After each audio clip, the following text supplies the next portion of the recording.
Hello, friends, and welcome back. So, guys, today's stream is not easy. It's not light, and honestly, it's something any of us should just scroll past.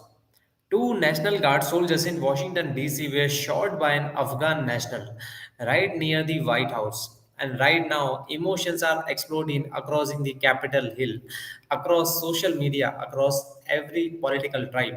And I want to take a different angle today.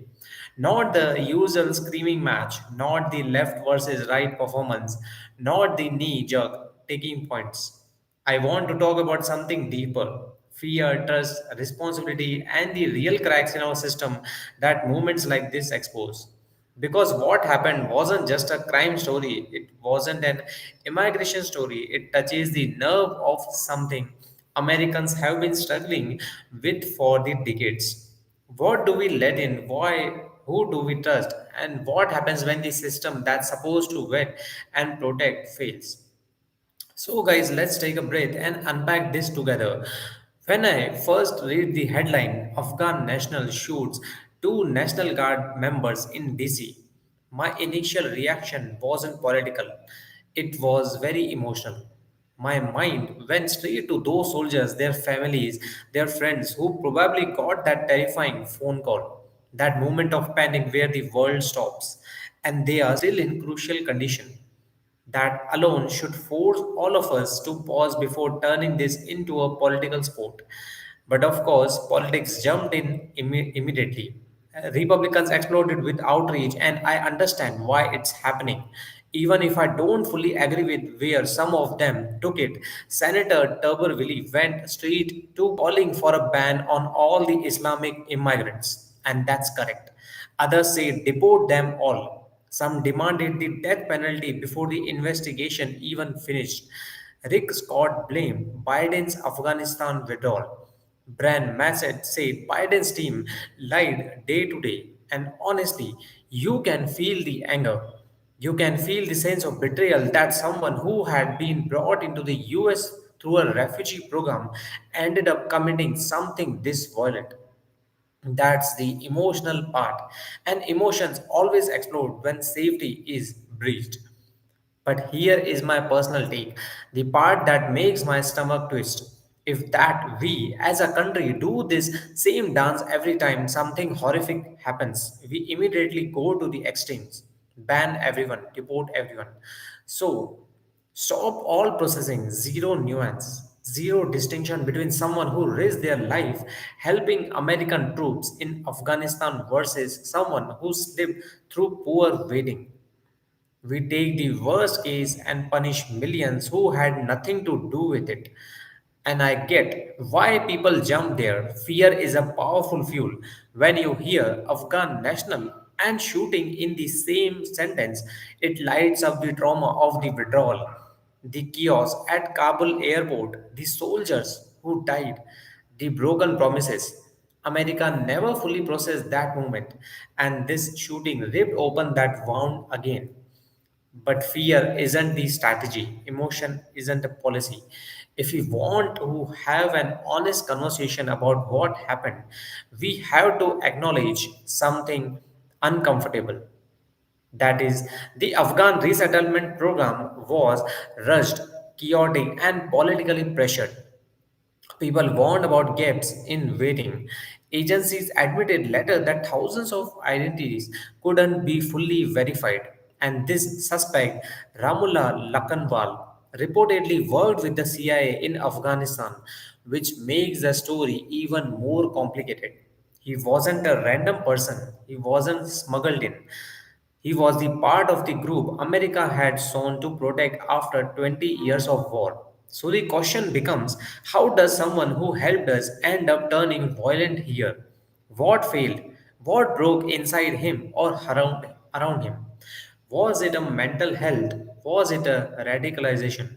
Was it identity collapse after immigration? Was it something else entirely? We don't know yet, but pretending it's simple is how we repeat the same mistakes.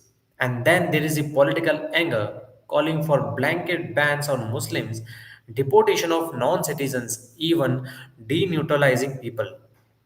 I understand the outrage, but let's be clear. Reacting with pure fear doesn't make the country safer. Intelligence systems do. Thoughtful waiting does. Accountability does. Blanket hatred does not. And yes, here is my personal truth. I also understand why regular Americans hear this story and feel shaken.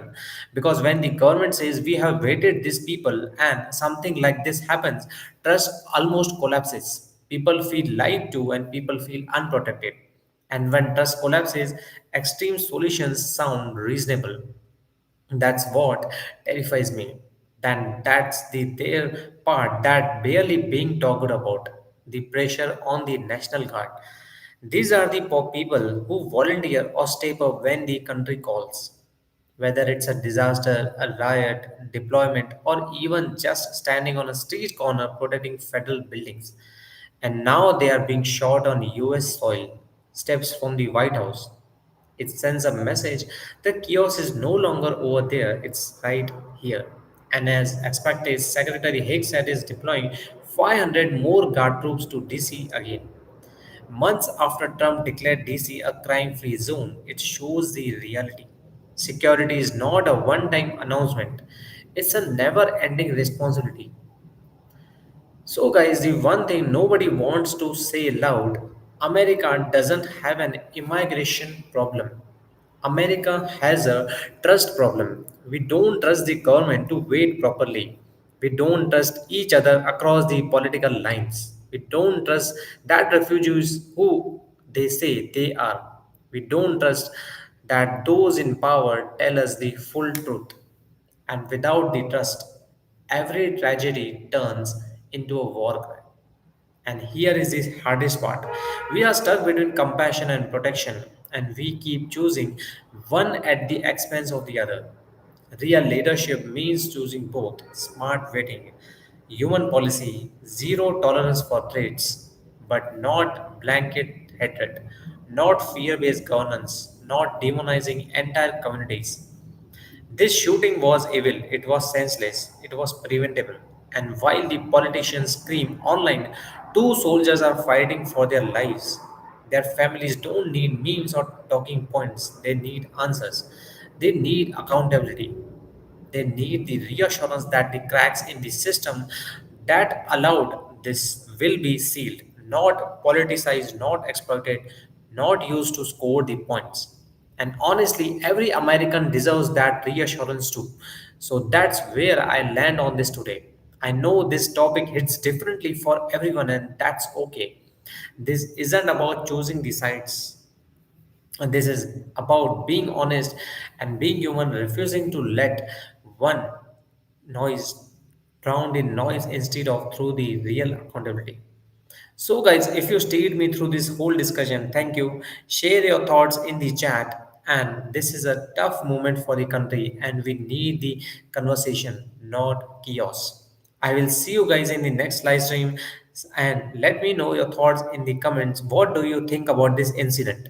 And if you like this breakdown, kindly give it a thumbs up, and I will see you guys in the next stream. Keep subscribing and stay tuned for the upcoming streams. Thank you.